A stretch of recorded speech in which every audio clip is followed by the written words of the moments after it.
नमस्कार। भारत और इंग्लैंड के बीच लॉर्ड्स में आज से शुरू हुए तीसरे टेस्ट मुकाबले पर हमारी इस खास विशेष कार्यक्रम जो है बर्मिंघम के बाद लॉर्ड्स की बारी में आप सबका बहुत बहुत स्वागत है। और जिस तरह से यह मुकाबला चल रहा है, कहना पड़ेगा कि दोनों ही टीमें जो हैं वो पिछले मैच से काफी कुछ सबक सीख करके आई हैं। दोनों ही टीमों में काफी कुछ बदलाव भी देखने को मिला है। जहां एक तरफ भारतीय टीम में जसप्रीत बुमराह की वापसी हुई है, तो वहीं पर इंग्लिश टीम में जोफ्रा आर्चर की वापसी देखने को मिली है। तो ये मुकाबला जो है फिलहाल अभी जारी है, पहले दिन का खेल अभी जारी है, आखिरी सेशन में है। तो आइए शुरुआत करते हैं इस खास कार्यक्रम की।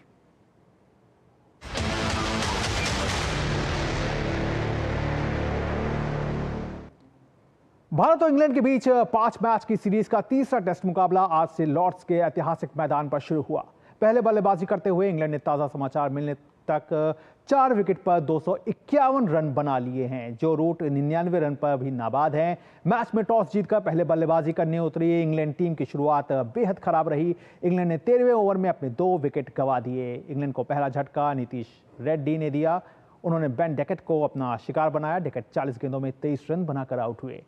वहीं इंग्लैंड का दूसरा विकेट भी नीतीश रेड्डी ने ही लिया। उन्होंने जैक क्रॉली को ऋषभ पंत के हाथों कैच कराया। इसके बाद टीम इंडिया को तीसरे विकेट के लिए लंबा इंतजार करना पड़ा।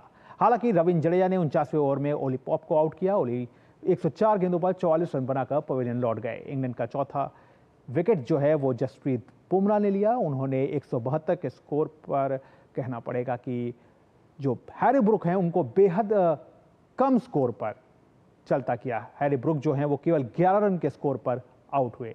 इस टेस्ट में टीम इंडिया में जसप्रीत बुमराह की वापसी हुई है। वहीं इंग्लैंड टीम में तेज गेंदबाज जोफ्रा आर्चर की 4 साल बाद वापसी देखने को मिल रही है। भारत ने लॉर्ड्स के मैदान पर अब तक 19 टेस्ट मुकाबले खेले हैं, जिसमें से टीम को केवल 3 मुकाबलों में जीत मिली है। 12 मैच टीम ने हारे हैं और 4 मैच ड्रॉ रहे हैं।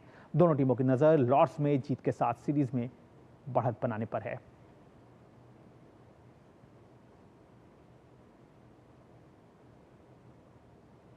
और हमारे साथ इस आज के दिन पर जो कि अभी जारी है उस पर जुड़ रहे हैं हमारे साथ खास मेहमान वरिष्ठ खेल पत्रकार राकेश थपलियाल। तो और साथ ही हमारे संवाददाता न्यूज़ रूम से सुशील भी हमारे साथ जुड़ चुके हैं। आप दोनों का बहुत बहुत स्वागत है। और पहले राकेश आपके पास ही आते हैं और जानने की कोशिश करते हैं कि अभी फिलहाल दिन चल रहा है, रूट जो है वो एक बार फिर से इंग्लैंड की रूट को मजबूत करते हुए नजर आ रहे हैं। देखिए, जो रूट ने बहुत अच्छा पिच पे टिक के बल्लेबाजी की है और वक्त की नजाकत को समझते हुए उन्होंने एक एक 2-2 रन करके जिस तरह पारी को संवारा है, उसी वजह से आज इंग्लैंड इस पोजीशन में रही कि उसके 4 ही विकेट गिरे।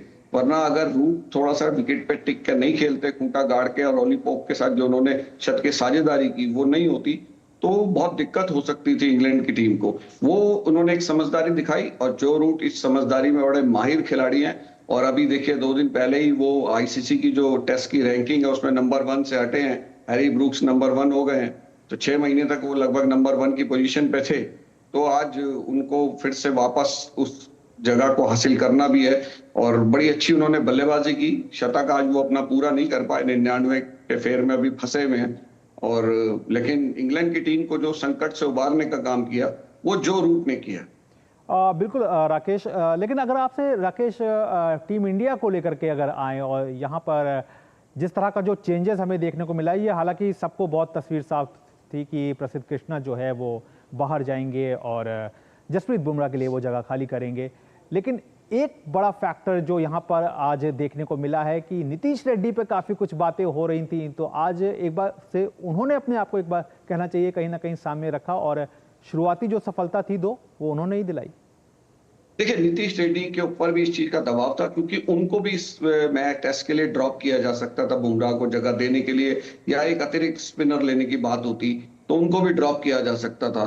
इस भारतीय टीम की एक सबसे बड़ी खासियत यह है कि इसमें कोई भी प्लेयर ऐसा नहीं है जो हो कि भाई जिसे टीम से निकाला ना जा सके। तो कोई भी टीम, और जो बाहर बैठे प्लेयर हैं वो भी इसमें टीम में आने के लिए, बिल्कुल 11 में आने के लिए पूरी तरह से तैयार हैं।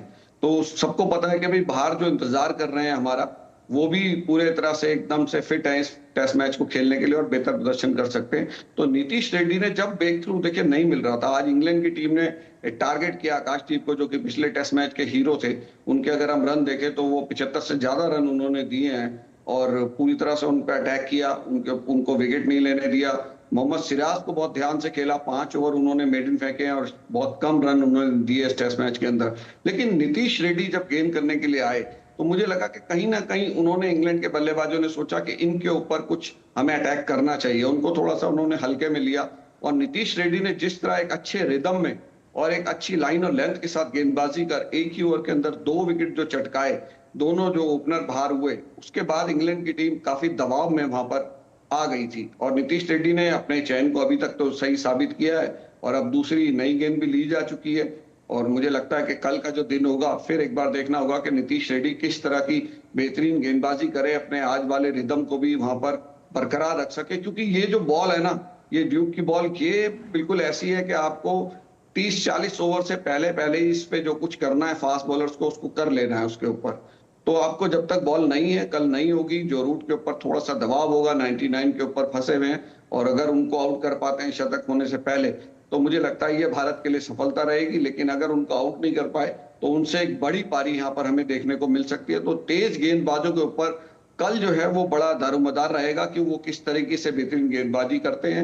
आकाशदीप को भी अपनी वापसी करनी होगी, पहले दिन आपका खराब गया, लेकिन कल का दिन उनके लिए फिर से बेहतरीन हो सकता है। जसप्रीत बुमराह को और बेहतरीन गेंदबाजी करनी होगी। आज उन्होंने 1 विकेट हैरी ब्रूक कर लिया, बड़ा महत्वपूर्ण विकेट था। आईसीसी की टेस्ट रैंकिंग के नंबर 1 बल्लेबाज वो अभी भी बने हैं, और जिस तरीके से उनको जल्दी निपटाया बुमराह ने, तो वो भारतीय टीम के लिए काफी अच्छा रहा। और देखिए कि बैच बॉल के हिसाब से इंग्लैंड की टीम खेलती है, लेकिन उस स्पीड से आज वो रन नहीं बना सके। आज के युग में कोई सारा दिन अगर बैटिंग करे, 80 से ज्यादा ओवर खेले टीम, और रन केवल 251 बोर्ड पे हो, तो आप समझ सकते हैं कि कितने दबाव में उन्होंने बल्लेबाजी की। लेकिन तारीफ करनी होगी इंग्लैंड के बल्लेबाज, खासतौर पर जो रूट की, और जिस तरह से अब बेन स्टोक्स कप्तान उनका साथ निभा रहे हैं, और दोनों ने अर्धशतक की साझेदारी निभा दी है, तो वो टीम को एक अच्छे मुकाम तक ले जाने की स्थिति में भी हैं। जी बिल्कुल राकेश, ज़ाहिर तौर पर वो अच्छे मुकाम ले जाने की कोशिश में है। और आपको यहाँ पे अपडेट भी करा दें कि पहले दिन का खेल जो है वो खत्म हो चुका है, जहाँ पर इंग्लैंड ने 251 रन बनाए हैं और टीम के 4 विकेट जो है वो गिर गए हैं। और अब रुक कर लेते हैं अपने संवाददाता सुशील कुमार का, जो कि न्यूज़ रूम से है। तो सुशील, अब पूरा दिन की थ्योरी जो है वो सामने है। 4 विकेट इंग्लैंड ने खोए हैं, 251 रन बनाए हैं। कैसे देखते हैं इस पूरे आज के दिन को आप? बिल्कुल गौरव, आज जिस तरह से अगर आज के मुकाबले की बात करें तो दोनों टीमें अपनी पूरी तैयारी के साथ मैदान में उतरी, और कहीं ना कहीं ये तैयारी मैदान पर भी साफ तौर पर नज़र भी आई। जिस तरह से अगर हम बात इंग्लैंड की करें तो इंग्लैंड की जो कसी हुई बल्लेबाजी नज़र आई, वो जाहिर तौर पर काबिल तारीफ़ है। जिस तरह से दिन का खेल खत्म हो चुका है और अभी 4 विकेट ही गिरे हैं, तो कहीं ना कहीं ये एक स्ट्रैटेजी रही थी इंग्लैंड की। जिस तरह से भारतीय गेंदबाजों का जो है प्रदर्शन था पिछले 2 जो मुकाबले हुए हैं, उसमें इस बात को नज़र में रखते हुए इंग्लैंड की टीम पूरी स्ट्रेटेजी के साथ उतरी थी कि हर किसी भी जो है किसी भी प्रश्न पर जो है इनको मैदान पर बंदे रहना है, पिच पर बंदे रहना है, आहिस्ता आहिस्ता जो है रन बटोरना है, जल्दीबाजी नहीं करनी है। और ये साफ तौर पर नज़र भी आया। हालांकि जो है 13वें ओवर में लगातार 2 विकेट जब गिरे तो टीम लड़खड़ाती सी हुई नज़र आई, लेकिन उसके बाद अगर आप देखिए तो लगातार टीम ने एक कंसिस्टेंसी दिखाई और आई थिंक 49वें ओवर में इनका 3रा विकेट गिरा। तो कहीं ना कहीं स्ट्रेटेजी है ये कि बने रहना है और आहिस्ता आहिस्ता रन बटोरना है। आप देखिए जो रूट को जिस तरह से वो एक एक करके रन बटोर रहे हैं, 191 गेंदों में महज अभी उन्होंने 99 रन बनाए हैं। तो जाहिर तौर पर वो डटे हुए हैं और कहीं ना कहीं भारतीय गेंदबाजों के सामने एक चुनौती के रूप में भी हैं। वहीं अगर इंडियन गेंदबाजी की बात करें तो हमने देखा कि जिस तरह से पिछले जो 2 मुकाबले रहे हैं उसमें जिस तरह से गेंदबाजी का एक नायाब नमूना जो है हमारे सामने आया था, आज वो नज़र नहीं आया। जिन जिन गेंदबाजों से हमें उम्मीद थी, कहीं ना कहीं वो गेंदबाज आज अपने जो है गेंदबाजी का जो है प्रदर्शन नहीं कर पाए, वो तिलिस्म नहीं दिखा पाए मैदान पर। लेकिन वहीं अगर हम देखें तो नीतीश रेड्डी एक नए फॉर्म में नज़र आए। जैसे उन्होंने 2 विकेट चटकाए इंग्लैंड की, तो मानिए कि भारतीय में में एक उत्साह दौड़ गया और इंग्लैंड की टीम दबाव में नजर आई और लगातार ये दबाव बना ही रहा। लास्ट तक अभी भी हम देखें तो अगर हम रन के लिहाज से देखें तो आज दिन का खेल खत्म हो चुका है और इंग्लैंड की पारी 251 तक ही है। तो कहीं ना कहीं आज का दिन दोनों ही टीमों के लिए अहम दिन था, दोनों की टीमों की तैयारी को परखने के लिए अहम दिन था। अब कल क्या होता है, ये कल नया दिन होगा, जो है नया मूड होगा, नया उत्साह होगा, तो कल पर अब हर किसी की नजर रहेगी। जी जी बिल्कुल बिल्कुल सुशील, कल एक और इम्पोर्टेंट डे होगा। राकेश, अगर आपसे जानना चाहें कि जिस तरह से इंग्लैंड को बहुत ज़्यादा नाज था अपने बेसबॉल पे, तो वो तो मानते हैं आप भी कि बेसबॉल जो है वो अब कहीं ना कहीं वो बैकफुट पे वो उस नीति पे आ गए, क्योंकि जिस तरह से आज उन्होंने टॉस जीत करके बल्लेबाजी करना मुनासिब समझा, यही उनका वो एक जो मानसिक दृष्टिकोण है वो दिखा रहा है। नहीं, बिल्कुल देखिए, बेन स्टोक्स के ऊपर पिछले टेस्ट मैच में टॉस जीतकर पहले बल्लेबाजी भारत को देने की वजह से काफी उनकी आलोचना हुई थी। और जैसा कि क्रिकेटर अमूमन कहते हैं कि भाई हमारे ऊपर आलोचनाओं का कोई फर्क नहीं पड़ता, या बाहर क्या चीज हो रही है मैदान के बाहर हम उस पर ध्यान नहीं देते, लेकिन इससे साफ लगता है कि ध्यान दिया जाता है। आलोचना के हिसाब से आज उन्होंने जो है ये इस पिच पर पहले बल्लेबाजी करना थोड़ा सा चुनौतीपूर्ण था। अगर हमारे जो तेज गेंदबाज पूरे रिदम में रहते तो मुझे लगता है कि इंग्लैंड को बहुत ज्यादा दिक्कत हो सकती थी। लेकिन पहला सेशन और दूसरा सेशन में आप देखिए कि इंग्लैंड ने एक रणनीति अपनाई कि भाई हमें विकेट नहीं देने। जब पहले सेशन में उनके 2 विकेट गिरे तो अगले सेशन के लिए उन्होंने विकेट करा कि भाई हम विकेट नहीं गंवाएंगे। रन भले ही बहुत कम बनाया, उन्होंने 70 रन बनाए, तो ये था कि भाई हम विकेट ना गंवाएं, जो विकेट पे टिके वो लंबा खेले। अगर हम इस पिच को भी देखें तो इस पिच पे देखिए स्पिनर्स के लिए भी कुछ है, हमारे दूसरी बॉल है और उसके साथ आप किस तरह की गेंदबाजी करते हैं। और मुझे लगता है कि अगर फील्डर्स अच्छा सपोर्ट करें भारतीय टीम को, कैचेस भी पकड़े जाएं, तो बहुत बेहतरीन यहाँ पर स्थिति में भारतीय टीम है। दोनों टीमें एक अच्छी मतलब आज रात की नींद जो है आराम से लेंगी कि भाई हाँ चलो ठीक है, हमने ज्यादा विकेट नहीं गंवाए। भारतीय टीम सोचेगी कि हमने रन पे उनको कम रनों पे रोक रखा है, कोई बड़ा स्कोर उनका है नहीं। लेकिन कल इंग्लैंड को अटैकिंग बल्लेबाजी भी करनी होगी और भारत के हाथ में दूसरी नई गेंद होगी। जी बिल्कुल बिल्कुल राकेश, कल पे जो है वो काफ़ी नज़र रहेगी और इस कल पे हम भी आपसे अभी बात करेंगे आगे, लेकिन इससे पहले हम देख लेते हैं एक ये पैकेज कि किस तरह से भारतीय टीम के जो सितारे हैं, यानी कि बल्लेबाजी के जो सितारे हैं, वो किस तरह से इस सीरीज में भी चमक रहे हैं और उनसे जो है जब भारतीय टीम बल्लेबाजी करने उतरेगी तो किस खिलाड़ी से कितनी उम्मीद रहेगी, ये आप इस रिपोर्ट के जरिए देखिए।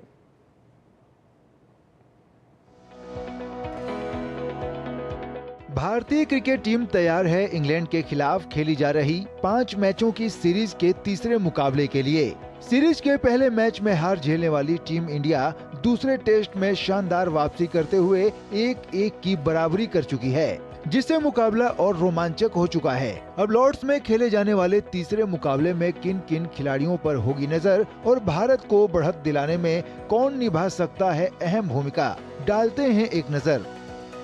शुभमन गिल टेस्ट मैच जीतने वाले 25वें भारतीय कप्तान बन गए हैं। इंग्लैंड के खिलाफ दोनों टेस्ट मैचों में शानदार प्रदर्शन करने वाले शुभमन एक टेस्ट मैच में एक भारतीय बल्लेबाज द्वारा 430 रन की पारी खेलकर सर्वाधिक रन बनाने का रिकॉर्ड भी अपने नाम कर चुके हैं। उन्होंने 1971 में पोर्ट ऑफ स्पेन में वेस्टइंडीज के खिलाफ सुनील गावस्कर के 344 रन के रिकॉर्ड को पीछे छोड़ दिया। ऐसे में अब अगले मुकाबले में शुभमन गिल पर हर किसी की उम्मीदें टिकी होंगी। ऋषभ पंत के बल्ले से पहले मुकाबले की पहली और दूसरी पारी में शतकीय पारी देखने को मिली। पंत दूसरे टेस्ट में भले ही शतक न बना पाए हों, लेकिन दूसरी पारी में उनका महत्वपूर्ण योगदान रहा। पहली पारी में 25 रन बनाकर आउट होने के बाद दूसरी पारी में पंत ने 58 गेंदों पर 8 चौके और 3 छक्के की मदद से 65 रन की शानदार पारी खेली। साथ ही उन्होंने 2 कैच भी लिए। विकेट के पीछे से उनकी टिप्स गेंदबाजों के काम आई। यशस्वी जायसवाल, टीम के भरोसेमंद ओपनर यशस्वी जायसवाल का प्रदर्शन भी खास रहा है। सीरीज के पहले मुकाबले की बात करें तो पहले मैच में यशस्वी के बल्ले से दोनों पारियों में 105 रन, जबकि दूसरे टेस्ट की दोनों पारियों में कुल 115 रन निकले। अब तीसरे टेस्ट में भी यशस्वी से बेहतर पारी की उम्मीद होगी। रविंद्र जडेजा ने एजबेस्टन में अपने शानदार बल्लेबाजी रिकॉर्ड को बरकरार रखा है। जडेजा ने पहली पारी में 137 गेंद पर 10 चौके और 1 छक्के की मदद से 89 रन और दूसरी पारी में 118 गेंद पर 5 चौके और 1 छक्के की मदद से 69 रन जड़े। कुल मिलाकर जडेजा ने इस मुकाबले में 158 रन के साथ 1 विकेट भी झटका। केएल राहुल की बात करें तो सीरीज के पहले मुकाबले के दूसरी पारी में उनके बल्ले से 137 रन की शतकीय पारी देखने को मिली थी, जबकि दूसरे टेस्ट की दूसरी पारी में केएल राहुल ने 55 रन की अर्धशतकीय पारी खेली। उम्मीद है तीसरे टेस्ट में केएल राहुल के बल्ले से धमाकेदार पारी देखने को मिलेगी। बहरहाल अब मंच तैयार है तीसरे टेस्ट के लिए। देखना दिलचस्प होगा कि सीरीज में बढ़त हासिल करने के इरादे से शुभमन की सेना लॉर्ड्स के किले में किस प्रकार सेंध मारती है। Sports desk, DD news. तो जाहिर तौर पर नजरें जो हैं वो भारतीय बल्लेबाजों पर रहेंगी, लेकिन उससे पहले कल का दिन है और कल के दिन इंग्लैंड की जो 6 विकेट है वो भी भारतीय टीम को निकालनी है। तो एक बार फिर से अपनी चर्चा को शुरू करते हैं और अपने मेहमान राकेश थपलियाल और अपने संवाददाता सुशील के पास चलते हैं। तो सबसे पहले राकेश, आपका ही रुख करते हैं और ये जानने की कोशिश करते हैं। राकेश, जैसे आपने बताया कि आज का दिन तो बैलेंस रहा, लेकिन अब कल का दिन काफी इंपॉर्टेंट रहने वाला है। तो आपकी नजर में, क्योंकि कोई भी टेस्ट मैच होता है उसका पहला सेशन जो होता है वो काफी इंपॉर्टेंट होता है, तो आपको बड़े ध्यान से यहाँ पर खेलना होगा। जो रूट की बल्लेबाजी अगर हम ध्यान से देखें तो बॉल को आखिरी मोमेंट तक वो वॉच करके खेलते रहे। तो कहीं ना कहीं हमारे बल्लेबाज भी फील्डिंग करते हुए देख रहे होंगे कि पिच का मिजाज किस तरीके का है और जो बल्लेबाजों ने रन बनाए खासतौर पर जो रूट ने, तो उन्होंने किस तरीके की बल्लेबाजी की है। तो बल्लेबाजों के लिए भी बहुत अहम रहेगा। 4 साल के बाद जोफ्रा आर्चर की टेस्ट क्रिकेट में वापसी हो रही है, वो किस तरह की यहाँ पर गेंदबाजी करते हैं, उन्हें किस तरीके से खेलते हैं। लंबा कद है, हाई आर्म एक्शन है उनका, तो उनको खेलना भी एक भारतीय बल्लेबाजों के लिए एक चुनौती रहेगी और दोनों के बीच देखेंगे कि किस तरह का कंटेस्ट यहाँ पर होता है। लेकिन पहली चीज तो ये कि कम से कम आपको बाकी के बचे हुए 6 विकेट 100 रन के अंदर अंदर और देकर आपको किसी तरह से आउट करने पड़ेंगे, वरना अगर 400 प्लस का स्कोर इंग्लैंड ने खड़ा किया तो भारतीय टीम के लिए यहाँ पर दिक्कतें भी हो सकती है और बल्लेबाज थोड़ा सा दबाव में आएंगे। बिल्कुल, जाहिर तौर पर कहीं ना कहीं फिर तो दबाव जो होगा वो कहीं ना कहीं भारतीय टीम पे होगा। सुशील, आपसे जानना चाहेंगे कि इस भारतीय बैटिंग लाइनअप को, आपकी हमने रिपोर्ट देखी जिस तरह से आपने तमाम चेहरों को गिनाया, लेकिन एक बात जो कि हालांकि अब टीम चयन हो चुकी है, टीम सामने है, जो एक विषय चल रहा था कि करुण नायर की जगह पे क्या साई सुदर्शन को लाया जा सकता था। आपका अपनी क्या थिंकिंग है कि क्या करुण नायर के लिए जो करुण नायर को रखा गया है, साई सुदर्शन को बाहर बैठाया गया है। पहले मैच में उन्होंने काफी अच्छा पहले मैच में हालांकि वो प्रदर्शन नहीं कर पाए थे अच्छा साई सुदर्शन, तो उनको उसके बाद से फिर वो मैच से बाहर रहे। तो क्या आपको लगता है कि ये सही डिसीजन है या आगे आने वाले समय में आप इसमें कुछ परिवर्तन देख सकते हैं? जी बिल्कुल, अगर हम बात करें जैसे कि करुण नायर को टीम में रखा गया है, साई सुदर्शन बाहर गए हैं, तो जाहिर तौर पर अगर हम यहाँ पे एक बात मैं आपको बताना चाहूँगा कि फिलहाल जो टीम के कप्तान हैं, इनका जो डिसीजन है कि हर डिसीजन के पीछे कुछ ना कुछ वजह ज़रूर है। इसका जो है हमने नतीजा पिछले मुकाबलों में देखा है। तो ये तो रही एक टीम के संयोजन की बात कि किसको क्या जिम्मेदारी दी गई है और किस तरह से वो अपनी जिम्मेदारी को जो है मैदान पर सामने रखेगा। तो ये तो एक कप्तान की जो है डिसीजन मेकिंग है, इस पे ज़्यादा टीका टिप्पणी करना सही बात नहीं है। उम्मीद करेंगे कि जो है करुण नायर का अच्छा खेल देखने को मिले। लेकिन गौरव, मैं ये ज़रूर कहना चाहूँगा कि जिस तरह से भारतीय बल्लेबाजों का पिछले मुकाबलों में प्रदर्शन रहा है, कोई इसमें दो राय नहीं है कि इंग्लैंड की टीम के मन में, इंग्लैंड की टीम के दिल में ये बात है कि अगर भारतीय बल्लेबाजों को मौका मिलेगा तो कहीं ना कहीं ये स्कोर जो भी ये बनाएंगे उससे कहीं बेहतर स्थिति में जाएंगे। रही अगर हम आज के मुकाबले के बाद अगर हम कल की शुरुआत की अगर बात करें तो गेंदबाजों की बड़ी अहम भूमिका रहने वाली है, क्योंकि अभी इनके पास क्या कहते हैं आप?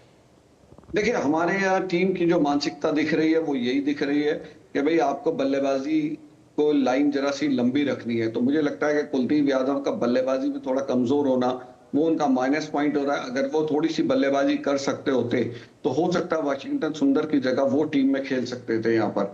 लेकिन क्योंकि बल्लेबाजी को भी आपने निचले क्रम का पहले टेस्ट में हमने देखा कि खराब प्रदर्शन रहा, तो यहाँ पर वो कप्तान की ये स्ट्रेटेजी और चेयरमैन सिलेक्शन कमेटी कोच की भी कि भाई बल्लेबाज जरूर थोड़ी बहुत जो है कर सके बल्लेबाजी, ऐसे गेंदबाज को रखना है। तो अभी तो मुझे लगता नहीं कि कुलदीप यादव के लिए कोई चांस है, लेकिन आने वाले मैचों में कह नहीं सकते कि भाई क्या स्थितियां होंगी, किस तरह की पिच मिलेगी। अगर उनके माकूल पिच मिलेगी तो निश्चित रूप से उनको टीम में खिलाया जाएगा। लेकिन मुझे लगता है कहीं ना कहीं उनके दिल में आ रहा होगा कि काश मैं थोड़ी गेंदबाजी हल्की करता, लेकिन थोड़ी सी बल्लेबाजी अगर मैं उसमें महारत हासिल कर लूं, ये उनके लिए संदेश है कि थोड़ा बल्लेबाजी में वो महारत हासिल करें और आने वाला जो भारत का डोमेस्टिक सीजन होगा उसमें रन वन बनाए तो शायद उनकी परमानेंट जगह टीम में बन सके। जी बिल्कुल बिल्कुल, जाहिर तौर पर कुलदीप यादव को अभी फिलहाल इंतजार करना होगा, लेकिन अभी फिलहाल जो प्लेइंग 11 है वो काफी संतुलित दिख रही है। और आज का दिन जो है वो बैलेंस रहा है, जहां इंग्लैंड ने अपने 251 रन बनाकर 4 विकेट गंवाए हैं। तो भारतीय टीम के लिए भी